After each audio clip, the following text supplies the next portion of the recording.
Yesus Kristos numti Maariyaam irraa dhalate kuni ani umaa gochuu hin danda'u kan jedhetu jira itteetoo naaf kennita. Umaa gochuu hin danda'u ani namadhaa waan tokko gochuu hin danda'u kan jedhu. Macaafa qulqulluu kan korra naaf kennita jechuudha. Macaafa qulqulluu keetirraa sii dubbisa.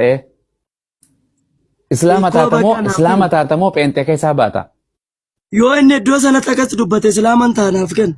Eshi, okay. Yoo inni iddoo sanatti akkas dubbate islaaman taanaaf kenna. Eshi, wangeela Yohaannis boqonnaa 5 lakkoofsa 30 banan dura. A few moments later.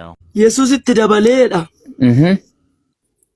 Yesus itti dabalee ani humna kootiin homaa gochuu hin danda'u. Abbaa koo irraa akkan dhagayetti nam farada.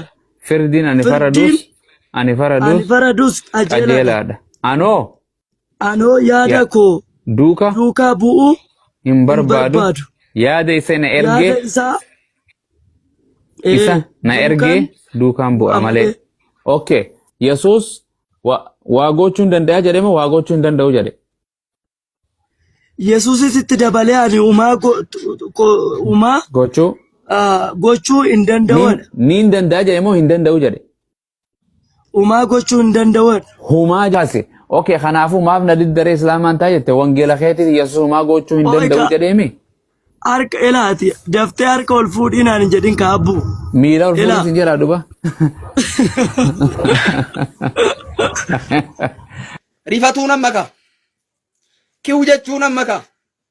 Gatiin itti baase uffanni itti baasee fi maariin itti baase na fuuldura deemuun amma ka. Roobe Adaamaa na fakkaatuun amma ka. Roobe Addis Ababaa na fakkaatuun amma ka. Bakki jiru kun abbootiin dallo na fakkaatuun amma ka. Sireen irra jiru marti abbootiin kiinnootiin qabrii keessa jiraachuu ammalleetiin natti fakkaatuun amma ka.